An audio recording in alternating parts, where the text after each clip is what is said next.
Hey everyone, welcome to the second episode of the Lights Out F1 podcast. I'm Claire. Patrick. Jakob. We're going to talk about the 2023 F1 season and what we all think should happen or hope would happen for the future teams. So, without further ado, we all know that the 2023 season is right around the corner. First race is March 5th. Yep. And so 3 months to go. Red Bull, not much to talk about there. Just kind of keep in a straight trajectory upward. I mean, I don't know. I think if you were to consider their penalty on CFD testing and wind tunnel penalty, I guess maybe there'd be more stuff to talk about second half of the season depending on how the developments go. But I think first half of the season they're going to be fine in terms of testing and first couple races at least. I think hopefully they don't have the same engine problems that they did at the start of the season. Let's hope. Well, I mean, they fixed it, so there's no reason to think they're going to go on with another engine. interesting thing is whether or not the new FIA rules increasing the ride heights of all of the cars by 15 millimeters will actually have that much of an effect on them. I know the smallest margins are really big thanks to the engineering teams. And nobody wanted these changes outside of Mercedes, even though everybody else fixed their porpoising problems.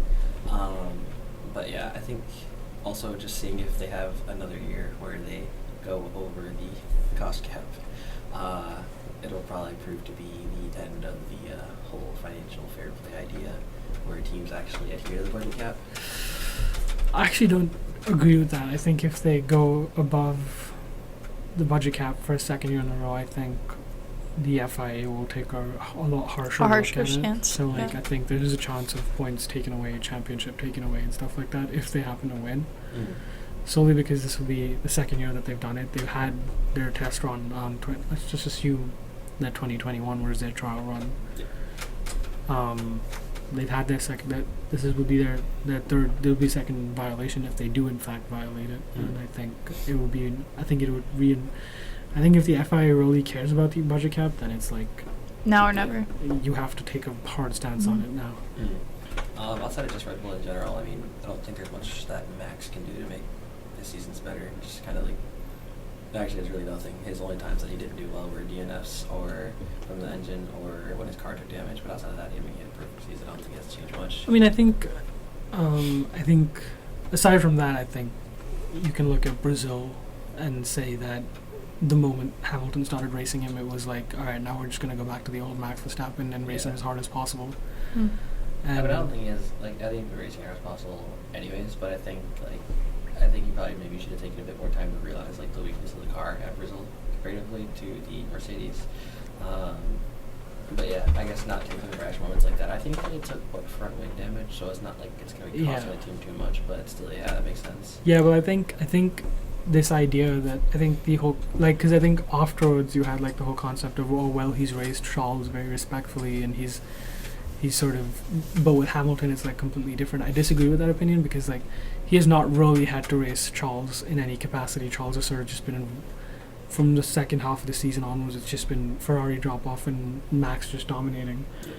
Whereas I think the moment you saw Hamilton within a tenth of him, it was all right, all or nothing. And then he admitted him to the media after that. I ruined his race. I cost him a race win. Mm-hmm. That was the purpose of what I did.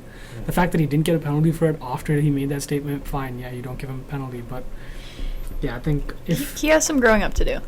He does, and I think next year if Mercedes get a good car, then I think I don't know how.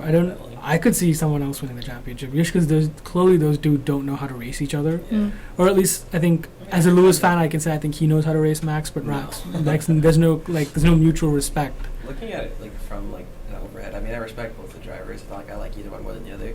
I mean I respect a lot of what Max has done just to get to where he is, even though Red Bull cheated for his first win. And I respect a lot of what Lewis has done to get 7 world championships, and obviously everything he's done off the track. But those two racing each other, I don't think there's been a single time those two racing each other where it hasn't resulted in one of them taking damage of some sort. Yeah, there has been. Well, obviously, but the biggest thing that everybody notices when they come together is just oh boy, here comes another collision. Yeah, but I think that's obviously as a biased Lewis Hamilton fan, I think that comes from Max Verstappen being the driver that he is. Yeah. Because I think that Lewis sort of realizes that, all right, he's not going to give me any room. And then, so, I mean, Lewis is perfectly capable of racing and giving people room. He races Charles and gives him room. He's raced Seb for as long as he did and gave him room. It's just Max and Lewis. Yeah, I think they know how to race each other, but they're not willing to accept that both of them have to come to some sort of compromise. Off the topic of Max Checo, he just has to be better at the car. Yeah. Obviously, he just got a new contract, so he's at least secured for 2023. Mm-hmm. But obviously, getting much more up to date with the car, kind of getting up to where Max is. Obviously, it's not like full on possible to do that, but just doing better with the car. I mean, the only thing he can really do better this year is just get P2 in the drivers and get Red Bull their first 1-2 in the driver championship. He was only 3 points off this year, so even if Max conceded his place in Brazil, he still would have been a point off. Yeah. But yeah, not too much more he could do. Just kind of get to grips with the car. Yeah, I think that's an indictment on him as a driver. Like, as soon as he knew he wasn't going to be able to compete for the championship, it was like less motivation. Mm. With the fastest car on the grid, he should have been able to secure P2 just as easily as Max secured P1. Mm. So I don't know. I think next year he's going to try and compete for the championship. I don't know if Red Bull will give him the car to do so, just because all their eggs are in Max Verstappen's basket. Yeah. But I would hope that he at least shows some competition, because I think this reputation of him being like the ideal number 2 driver is there, but like he deserves more. Yeah. Just a little bit more. Yeah. People just walked by with exhaust pipes. What the heck was that? Did you see that? Yeah. Ferrari 2023. A lot of changes need to be made. Ferrari? Yeah. Oh, yeah. Yeah. Strategy needs help. Obviously, like that's been one of the biggest things. Leadership. Yeah. I mean, hopefully Frederick for sure can do more. I feel like the team is going to be a lot more tailored towards Charles, the same way that Red Bull is tailored towards Max. I don't think Carlos is going to have a good time with that. He's gonna try and he's gonna push for it. Yeah. And then I think you can't change the engines once the new regulations kick in place and once you submit it. So they're just gonna have to know how to get around Yeah. them. It could happen. It could not. I like the idea of the FIA possibly introducing more engine components per year, just because obviously with the new cars, they've proven that they run through the engines so much faster. Cars are able to drive in hot air a lot more easily compared to the 2014 to 2021s. And they're able to drive in DRS a lot more freely, but it's at the expense of a lot of engine parts, and that's really expensive for both the teams to get more copies of, and in the case of penalties. So I think Ferrari would probably be, and everybody who runs that Ferrari engine would probably benefit the most from having the increased number of parts before penalties. Mm-hmm. But outside of that, just a better strategy. And then for Charles, it's just find the motivation even if you guys aren't winning. Yeah. Stick it through. Yeah. I don't know. I think Charles is the type of driver that needs all of the support and to be the number 1 driver. I don't know. I think this idea that I don't think Carlos Sainz is gonna sit there and just take it on the chin and be Nope. the number 2. He's not. Yeah. Whereas I think if they're gonna try and approach it the way Red Bull approached Max Verstappen, they need someone who understands he's a number 2 driver. Carlos Sainz is not gonna understand that. So I think if Ferrari are gonna go with that, they need to do the Mercedes way, the Mercedes approach, which is by summer break of the season, depending on who's the points leader in the team, that person starts to get preference for the championship or whatever it is they're competing for. So I mean, I don't know. I would hope they don't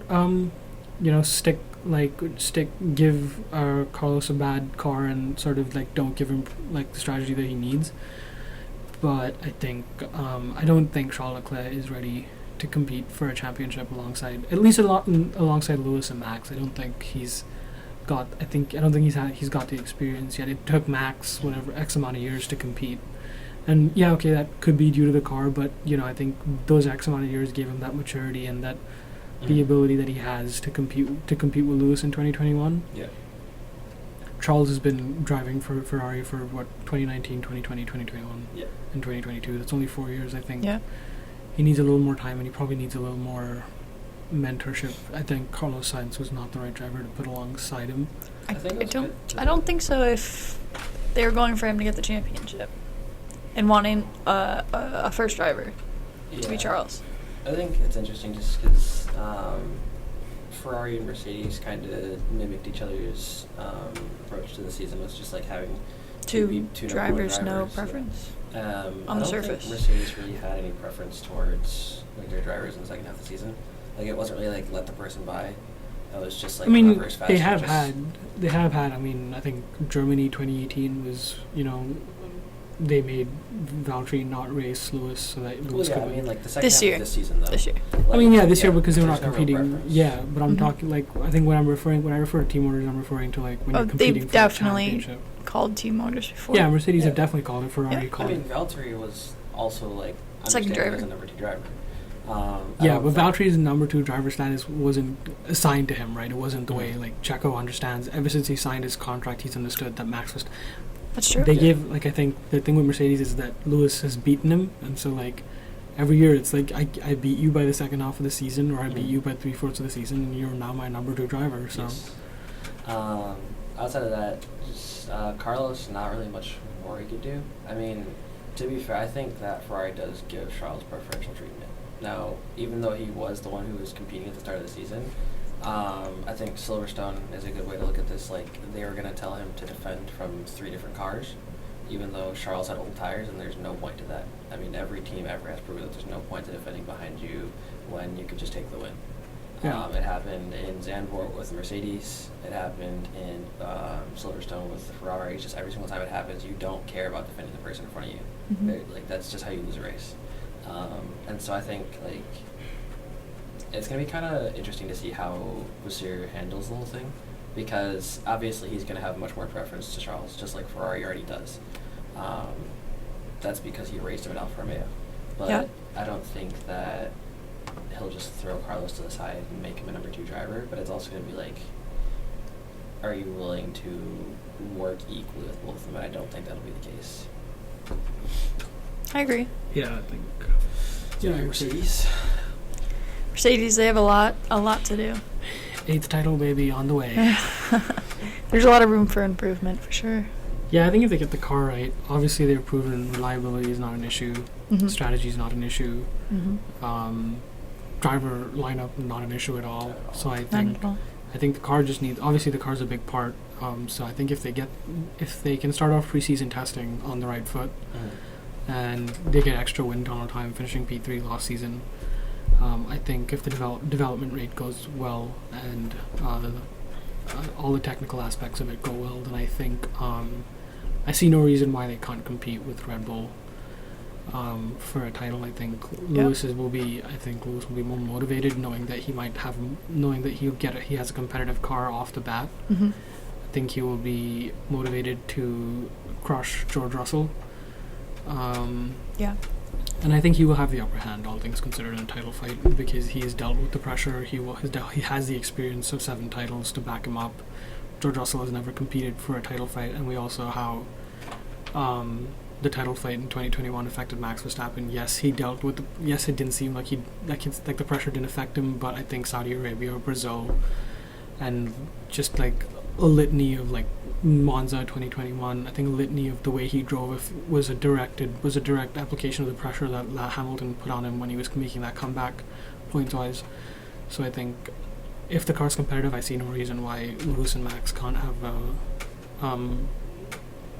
hopefully accident-less Fight. Yeah. title fight. Yeah, I don't think that'll ever be the case with those two if they're ever competing for a title. But I'm also curious about how George can handle it if he has a car that can fight, because he's proven that he's able to fight with Lewis. He's proven that he's able to fight In a bad car. Yes. He in a bad car, yes. he spent a lot of time in the Williams. That's true. He knows how to drive a bad car. But I also think that fighting your teammate for P4 or P5 is That's different true. from the But pressure. also, like, I feel like It's very different. Yeah. yeah, but I also feel like George isn't going to back down from a title fight. And if George doesn't, like, if they both He get just a doesn't competitive know what car- he's getting himself into yet, though. Yeah, that's true. But like, I think if they both get a competitive car, I don't think George is going to back down from Lewis if like 1, 2, 3 races into the season they're still relatively equal with each other, and I don't think the team's going to give them preferential treatment. I think the only time that will arise is if one driver is clearly better than the other one at some point in the season, or if one driver commits a foul against the other one, like, I don't know, let's say George, like, sends it into Lewis at one point or another on accident, or not so accident, and, like... I think that's the less likely situation. Yeah, they're both very respectful drivers in that sense, but I don't see George backing down from Lewis. I don't think he'll back down, but I think by summer break, I think if, let's just, hypothetically, if Red Bull and Mercedes are the title contenders, I think by summer break, I think you'll have a clear idea of who's competing for this title. Yeah. And even if it's like a 10-point lead, I still think that you start to, because preferential treatment is what will get you that, because Red Bull are gonna start. Red Bull will favor Max off the bat. Race 1, it'll be strategy for Max, and that's it. But so I think that if Mercedes pursue the whole second half of the season, who's in front will prefer that person. I think then that would make sense. I think the gap would have to be more than 10 points, though. Like it'd probably have to be like a good race. I mean, we saw last season, 2021, it came down to the final race. So I think if Mercedes are in that title fight, they will want to secure the bag way before they have to take it down to the last race. They don't want to allow the last race shootout. That's true, but like I don't think they'll give preferential treatment over. Like it has to be a substantial number of points. I don't think they'll do possibly, yeah. I'm just saying by summer break, if the points gap is big enough, then whoever has that lead will get preferential treatment. Yeah. I think if it's Lewis, George will have to accept that. If it's Lewis, George, Lewis will have to accept that. And I think both the drivers are respectful enough that they'll actually listen to team orders. I don't think either of them will fight it. Definitely. But yeah, I think it's gonna be very interesting to see. I just really hope that their car is more competitive. I feel like the other day you were saying that Lewis is most likely ready to be a mentor to George and Mick. I think that Lewis is at that point of his career. Like, obviously, he's still fighting for an 8th world title. That'd be amazing. I mean, he's already the greatest of all time, even though he's still tied on that account. But I think he's at the point where he's ready to teach the new generation of two new drivers to be the head of Mercedes. And I think George is going to be that driver. Just because obviously he's already proven he's fast. Like it's very rare that you'll find somebody who drives a Williams in a pointless season and people will still say that person's fast, or drives a Williams to a P2 finish in Belgium even though it's ended in our safety car in a Williams. So I think Lewis thinks George is probably going to be the future Mercedes, which is nice to have another British driver there, and I think he's going to be ready to teach him. And I think when it comes down to it, if Lewis is behind in that title fight by the halfway point, like you say, then he'll probably start helping George over the finish line or getting close to it. I don't see Lewis going past 2025. Same way I don't see Fernando making it that far either. So I think it's going to be really nice to see. I think if they don't get within title contention next year, and if the car doesn't work out like they're planning on it, then I think he's going to start working with George to make him the face of the team. I think he will continue as long as I think he will continue well into his 40s. I think 41, 42 might be the age gap. He was 38 a couple of days ago, 39 a couple of days ago. I think 38, so he will continue at least for 4 more years. I think 42, 41, 42 might be the age where he stops. Well, the only reason I say it's end of 2025 is just because that's the end of another era of cars. I don't it's a lot to learn another stage of cars. Yeah, but I think he's proven that he can do it. He's done it over a series of years, and I think he can do it. And I think I think what will define Lewis's retirement decision is whether or not he gets a competitive car. Yeah. So if he knows he can compete for that title fight, and he knows he has everybody, he's ready for that title fight, he will fight for it, and he will compete as long as he can to get that 8th. But I think while he will teach, while he is willing to teach George and possibly Mick, I don't think he's ready. I don't think, as of next year, I don't think it will be so much that George becomes the face of Mercedes. I think. Oh no, not that early, no. But I do think that Lewis is becoming. At some point, I think when he closes on retirement, he'll sort of become what Seb was to many of the drivers on the grid. Yeah. But I don't think he's at that point just yet. I think right now he's ready to get that 8th title. And do you think if he got the 8th title next year, do you think he'd be satisfied? Yeah, because that would solidify him, right? Because he's already statistically would he give wins. up then? No, I don't think he'd give up. I don't think he'd give up. I think statistically retire. I mean. No, I don't think so. I think you win a championship and you're like, shit. If I can get a 9th, then I know nobody's touching 9. 7 is possible, right? I mean, no one thought anyone would touch Michael Schumacher's record of 7th, but 7 is possible. So 8 is possible. Yes. I think if he can get that 9th, or let's just say he gets the 8th, and somehow Yeah. 9 is on the table, I think He'd he'd shoot just for keep it. going Yeah. until eventually it's like, all right, now you're sort of being edged out by Kind of ride a high until it ends. ride Just, the high, it's and then so sad to see like the successful drivers drive bad cars. that's Like I mean I think Kimi Räikkönen, so hard to see him.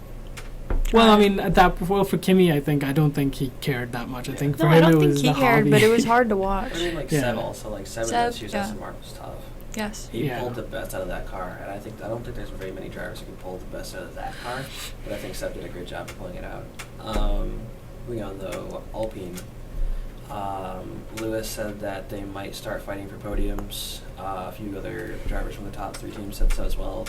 Alpine already have stated that they already have like the building blocks in place to start moving towards like race wins and podium contentions. I don't know. I guess Pierre believes that, but Yeah. I'm not sure. Well, if other drivers on the grid believe it and other team principals are starting to like look at them, I think that that's something to take notice of. They have proven they're fast in a straight line. Their upgrades last year have proven that they can make the car better through low, medium, high-speed corners like they need to be. And I think it just all comes down to this year's driver lineup. Like we said before, it was, they don't have a good off-track friendship, so hopefully their on-track relationship is better. I could see them competing for P4, P3 in the title. Podiums, possibly, yes. I think Maybe 1 or 2. one or a couple of them, maybe next year I could see them and McLaren picking up outside the top 3. I think really they're want also- to see. I want to see besides the top 3 teams Yeah. on podiums. Yeah, I mean I think that Very boring.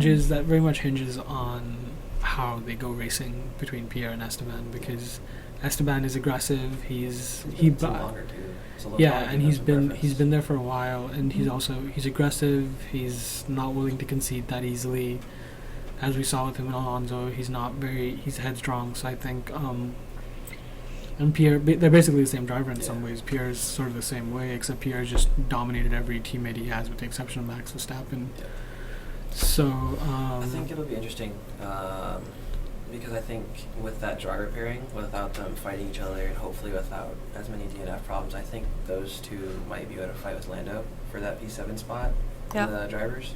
I don't think any of the drivers are going to get close to P6 right now, and I don't think very Oh. many of the teams will be fighting for P3 quite yet. That's what yet to be seen, but as of right now, like the gap was just so massive this year. I don't think a gap like that closes up so quickly. I don't know. I think if McLaren get their car right, then Oscar Piastri is a talent and a half. He is won F2 in his first year. He is the next big thing, as everybody seems to think he is. Now all that's left is for him to prove it in F1. Now we know what happened with Daniel Ricciardo. Now how will he adapt to the McLaren, and how will he go up against Lando? I think it will be a closer fight than it was between Lando and Daniel. It's gonna be perfect. Actually, like he's gonna get in there, learn the car as his first car. Well, second. Okay. He's In driven, F1? Yeah, no, it's a second. He's driven like well over 5,000 kilometers for Alpine. Okay. Well, but you know what I mean. As an Um, actual race driver. Yeah, I think For a it's going to team. be interesting seeing how he adapts to the McLaren car compared to the Alpine, because the two cars have very different DNAs. The McLaren is a lot more aggressive in corners, obviously, we've seen this year. We got to see that out of Lando firsthand at Coda, which is nice to see him actually doing some overtakes. Same with Austria, but I think that the Alpine is a monster in straight line speed. I mean, we saw it in Suzuka when Lewis couldn't pass Esteban for the life of him down the main straight. And we saw it in a lot of other cases. Like, nobody wants to get behind an Alpine in a straight line unless you're a Red Bull or maybe a Williams. But it's going to be interesting to see how Oscar changes his driving style or adapts it to a new car. We haven't actually seen him drive in his free testing with Alpine at all, so obviously we don't know how he drives yet. And we can't really base it off his F2 performances since most of the cars have the same performance. So it'll be interesting to see how he gets into the car. But also McLaren as a team, like I feel like they can move forward with their new chassis, new radiators that they brought in for Singapore, because even though, like I said previously, it was a sideways step, it was to make a step where the car could evolve more in the future, and I think that's something that they're going to be capitalizing on with hopefully Stella making the right moves with his drivers and with the development of the car. So hopefully this year they bring a lot more steps forward instead of sideways. Yeah. I think Lando's still going to be up there challenging for that P7 spot. I mean, holding it, but I want to see one of the 3 drivers of Lando or both the Alpine drivers challenging for P6 maybe. And possibly even Oscar if he actually gets that good. But he is a rookie, so I'm not expecting him to be like off the charts good. But he's also a McLaren, so I expect him like 50 plus points from him. 50? Yes. Okay. Yes. I don't know.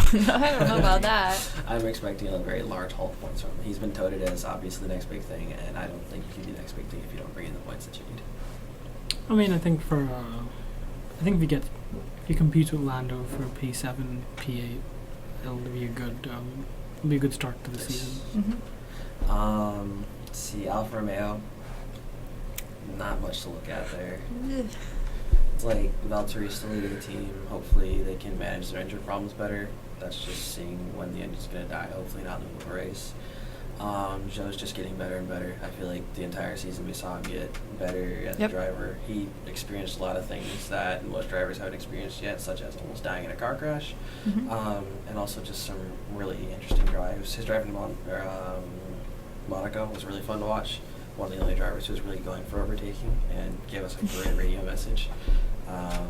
But yeah, I think he's just getting better, and I think he has a lot to represent being the first Chinese driver, and he's doing, I think, a good job at building himself up as a driver.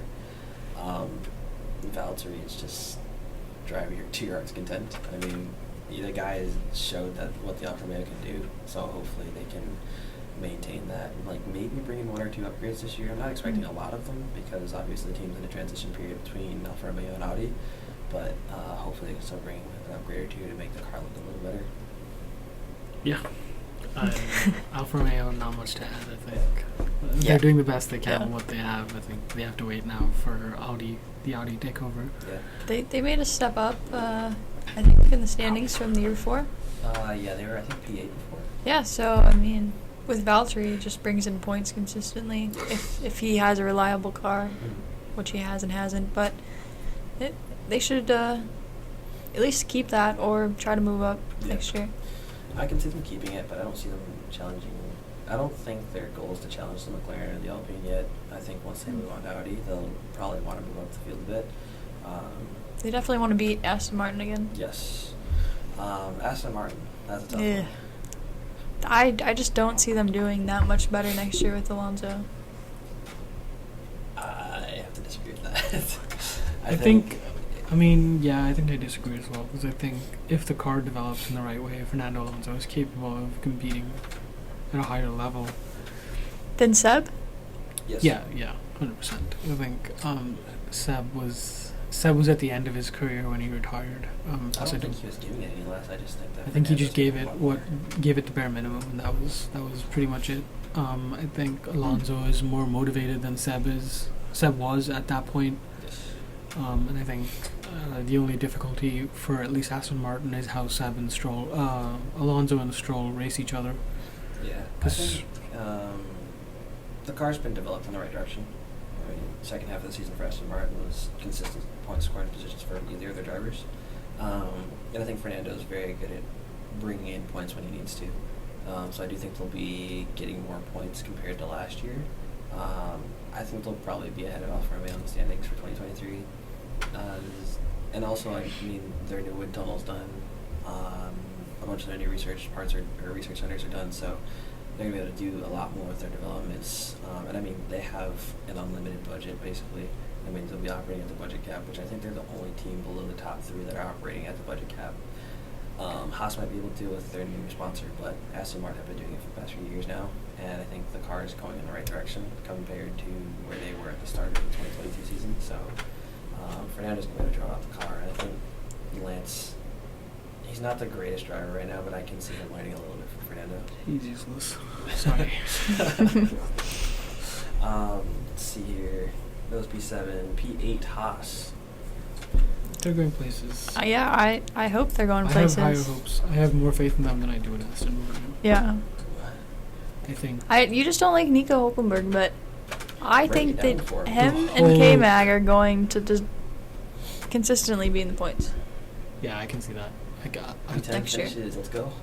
One point apiece. All right. I don't know. I think they could pick up where other teams have DNFs or something. I think they'll be well in the points on merit. I think if Yeah. that car turns out the way, I think if they start the season off as well as they started 2022 off, I think they now have K-Mag, who's driving in arguably the best driving of his career, and Mhm. Nico Hulkenberg, who I think will take a little bit of time, but he will get there. I think he's motivated. He's motivated He's against motivated. K-Mag for sure. So I think they're both mature enough to realize that Oh, yeah, it's not K-Mag and Romain Grosjean. I Mhm. think both of them are mature enough, and at a point in their careers where they know they're not racing for podiums and wins, they're racing for points. Yeah. So I think Haas now have two mature, reasonably talented drivers, and I think they could, on merit, they will be well. I think they could easily, on an average Sunday race day, they could be competing P6, P7 for points.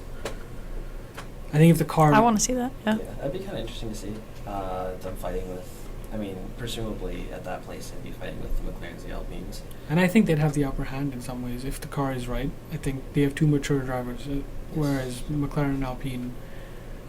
Well, in the case of Alpine, they have two drivers that don't like each other that could possibly run into each other. Mhm. And in McLaren, they have a rookie and a driver who's had 3-4 years of experience, but hasn't had to deal very competitively with a teammate that far.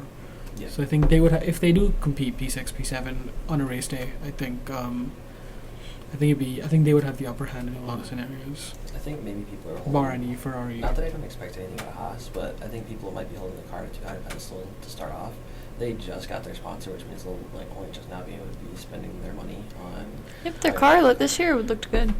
It was okay, but I would say They got the most out of it. I'd compare it K-Mag probably did anyway. most to the Alfa Romeo. So I think P6 is a possibility for them. I can see them competing with Aston Martin, possibly doing better, like you said. But I don't see them quite competing with the McLaren or the Alpine. Like you said, they might capitalize on DNFs, but they have their fair share of those to deal with as well, since they're on Ferrari engines. Mm. I do think that I feel like they didn't suffer as much. I don't think so, no. Yeah. I think they're much more cautious with their car than a lot of the other teams were. With Ferrari engines, yeah. Yes. But yeah, I think the Haas is going to take some time to find its stride, but as they keep dumping this money into the car and as they keep dumping developments into it, hopefully we'll start to see it become more competitive, probably pull an Aston Martin where the second half of the year for them is very strong. But during the first half of the year, I don't see them being super strong compared to they were this year. Maybe having another Viking finish from K-Mag at the start, or a smashing finish from Hulkenberg, if you will. But Funny. Yeah. Not expecting the most from the start of the season. I'm just hoping to have a good, strong second half. That's what I want to expect from them.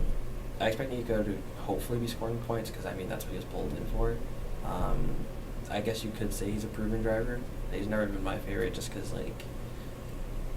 I think I judge him maybe a bit too harshly from the 2020 Renault season, where Daniel Ricciardo was scoring points and podiums for Renault in his second year at the team, where Hulkenberg had been there for 3 years. Hulkenberg wasn't his teammate in 2020. Was it 2019? It was 2019 was. 2019, Ricciardo still scored a podium with Renault. 2019, Ricardo did not score a podium with Renault. Anyways, Ricciardo was at Renault for Fact check him. less time than Hulkenberg. At least I don't was think being so. better. I could be wrong on that, but I don't think so. You're probably right. I think He probably wouldn't have moved from Renault if he scored a podium. Yeah, they probably wouldn't have. I think Esteban Ocon was the obvious choice if they want to go young gun. Yeah. Especially because Mercedes were trying to get him. I think just Hulkenberg never scoring a podium in his career might have a bit of an influence on how I feel about him. But if they're just looking for a points finisher, he has proven that he can score the points, and I think that's all Steiner wants right now. So, AlphaTauri, the shortest pairing on the grid. I hope they have a better season. Not that I'm a Red Bull fan or Red Bull Academy fan, but I think Nick DeVries deserves a good car. So hopefully they come through. They can't go much Yep. lower. Debris? Debris behind on the nut flap.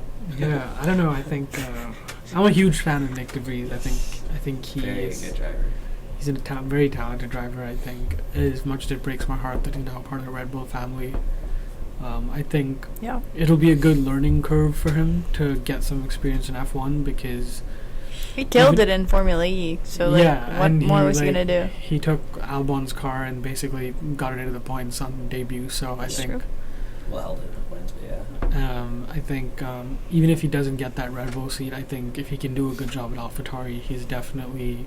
I think Toto values him highly enough Mhm. that he will definitely put himself on the put himself at an opportunity for a Mercedes seat when Lewis retires. He could probably get almost any seat he wants on the grid. If like after his first year at AlphaTauri, I think he'll be good enough to get any seat on the grid. Oh yeah, he should have been. Yeah. Just where is it gonna be He open? should have been on the grid a long time ago. He should have been in that Williams as soon as George Russell left, not Alex Albon. That's just my personal feeling. Probably, yeah. De Vries is beyond talented. I mean, he's proven it. Yeah. He won F2 like by a landslide in his first season or second season, one of the two. Formula E, his first season there, he won F3. He won free, and he did it all at the same age as Oscar Piastri. So it kind of makes you wonder like why he wasn't pulled up. But obviously, the amount of talent that there was on the grid back when he won those was a bit. It was overwhelming. Yeah. Yeah. But I think now there's so many open seats, some be rookies and whatnot. I think he has a chance to really show himself. And even though he's 27, which is really late to get an F1 grid, like he's already proven himself. And I think this year he's just going to show. He's done a lot of reserve work And I think he's like, no offense to Yuki because he's obviously been on the grid for 2.5 years. He's but gonna I kill think Yuki. he's going to stomp all He over is. He's gonna kill Yuki. Yep. That'll. I think this year will be. And I think also Yuki's last year in F1. I think personally. Yeah, I mean it's last Yeah. year on his contract, and like they extended it just to see if he could do better. But I He probably think won't. Nick is going to put in as good possible form as he can in a not so good AlphaTauri, and I think he's actually going to put himself in contention for the Red Bull seat. Yeah, I think he's definitely. I think the Red Bull would like. I think an all Dutch lineup. I think Max Verstappen and him are very good friends, so I think that would be Max's ideal teammate. Mm-hmm. But I also think that assuming he doesn't get the Red Bull seat, I think there is a Mercedes seat very on the cards for I him. think I it's a think couple years out for the Mercedes seat, but I think like Yep. true, but I I don't think think Max wants Checo as his partner anymore. Like yeah, he says he's a great teammate, but at the There's same- beef now. Yes, there is beef now. Bad blood. Yes, and like Yeah. now there's two drivers waiting for, and Daniel Ricciardo, which maybe not so much, and Nick De Vries who are going to be hunting for that seat, and Checo's going to have to do his utmost to like stop that. P2 and the drivers might not even be enough. yeah, true. I agree with that. I think personally, I think it's Checo's last year in F1. I think 2023 will be his last year. I think 2024 will either be Daniel or Nick or someone else. I don't think it'll be his last year, but maybe with Red Bull. I mean, Checo I don't still see is it. better than a lot of the drivers. Where does he go? What does he do? He doesn't go anywhere I'm not else. sure Yeah. where he would go, but Yeah. he's better than like a good half I of the agree. grid. Sure, but Well, I don't agree. If I don't know if I agree with that, but he's maybe better than like 3 or 4 drivers on this grid. 3 or 4. He's better than both the Haas drivers, both the Aston Martin drivers, That's 4. both the Williams drivers, Okay, fine. both 6. the AlphaTauri drivers, maybe Yeah, De Vries, sorry, but I not was tested like yet. 20 drivers. So no, sorry, my bad. He's better than Yeah. like maybe 7 Roughly or half the grid. roughly half, Yeah. but like the rest. Well, like that's still not enough to It- justify getting a seat. I mean, I could see if he actually gets kicked off Red Bull, which I mean his contract runs to the end of 2024, but if he does drop off Red Bull, I can see him taking the Haas seat because he's improved his point score, and that's all Gunter wants. He doesn't care where they come from. He doesn't care what they look like. Gunter just wants a point score, and Checo is a proven point scorer. why would he want to go to Haas unless there's? Unless there's no seats available. Nah, he's not gonna Haas. All right, what's the next team? Last team is Williams. Williams. I mean, not like again. No, not the only way they can go is up. Yeah. So Yeah, I mean, they've got Can't go literally much further essentially down. 2 rookies. They only got 10 points last year, and 2 of them came from somebody who wasn't even actually on their team. Latifi's gone. So we're expecting better from Logan. I mean, it's not yeah. much of a bar, but something better. Obviously, he's a rookie, but he had so much time behind the wheel this year. I Mhm. think there's a lot of pressure on him. There is He a lot of represents the United States of America on Yes, F1. he does. it's been a while since there's been a. 2015. He was obviously Yeah. not the first choice. I think their first choice would have been I Colton think every- Herta If if they could have gotten him that was super. AlphaTauri's first choice, but I don't think Williams was ever looking at him. Yeah, I Williams' mean, first choice was definitely Mick DeVries. Yeah. Yeah, so I think he has the pressure of outperforming Albon, outperforming DeVries. Yes. I don't think it's pressure of outperforming Albon. I think Albon's going to be like.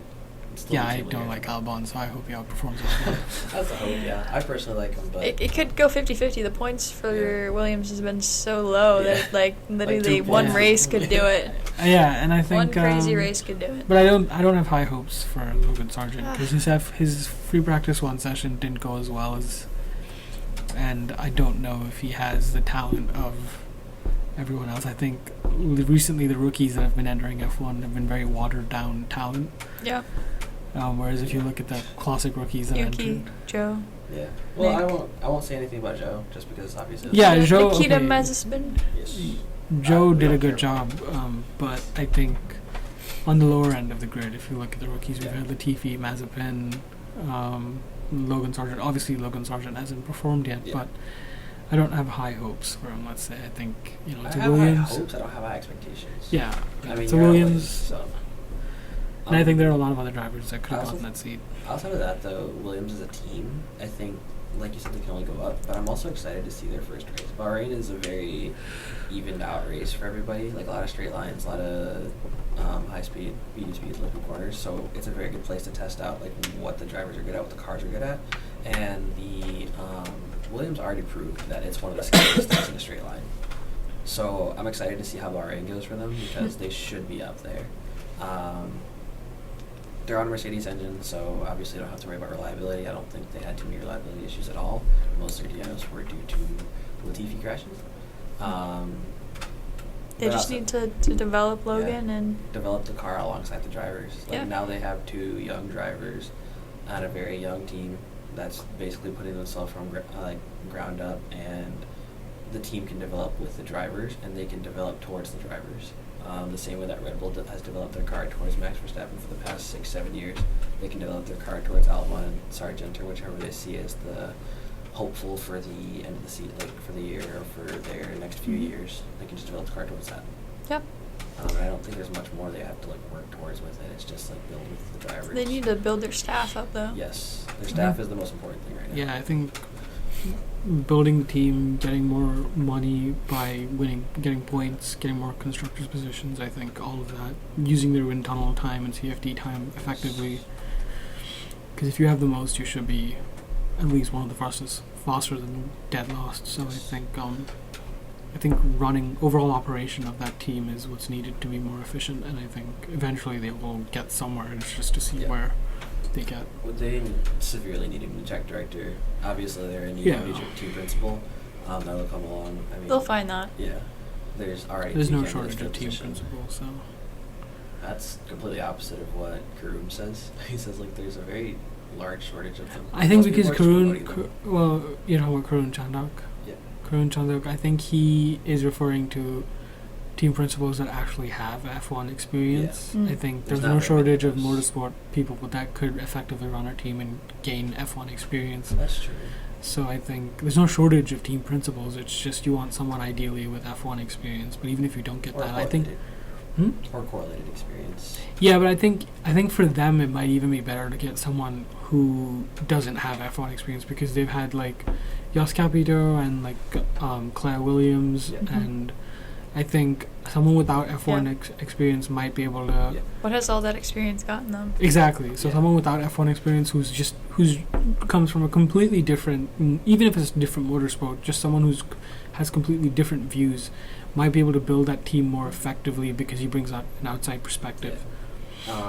But again, same thing with the team, just like building those team principles with the drivers. Yeah.